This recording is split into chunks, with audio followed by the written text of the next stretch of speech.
Je suis très content que ces gens se soient soudés les uns les autres pour pouvoir affronter ce truc-là, quoi. Très bien.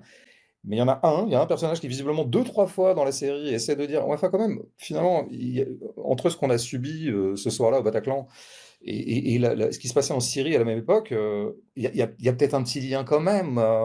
Voilà, il essaie juste d'injecter le fait que les terroristes n'étaient pas que des espèces de purs monstres, sans aucune intention, sans aucune assise politique. C'était juste là pour vraiment faire une boucherie, point. Parce que c'est des barbares, parce que c'est comme ça, ils sont comme ça. Je veux dire, ils sont nés barbares, ils sont morts barbares, et ils font de la barbarie, quoi. Des espèces de tautologie. Et à partir du moment où on est dans des tautologies, les barbares font de la barbarie, on n'est plus dans la pensée. Et surtout, on exclut le fait qu'on puisse quand même essayer un tout petit peu, une fois le trauma passé, est-ce qu'on pourrait un peu réfléchir?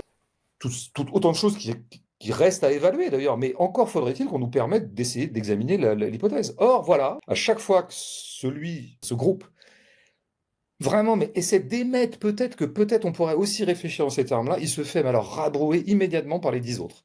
C'est mais non, non, mais c'est inaudible. Eh ben, ça, c'est du fascisme. Ça, c'est du fascisme. C'est aussi barbare que la barbarie. Enfin, alors, peut-être un peu moins sanglant quand même, mais c'est la même chose. À chaque fois qu'on exclut une hypothèse, que même quelque chose ne peut même pas être exploré comme hypothèse de pensée, mais là, on fabrique un dogmatisme pur et dur. C'est pour vous dire à quel point je vois bien ce que vous entendez par des déviances théocratiques qui ne se connaissent pas dans des pays dits démocrates et libéraux.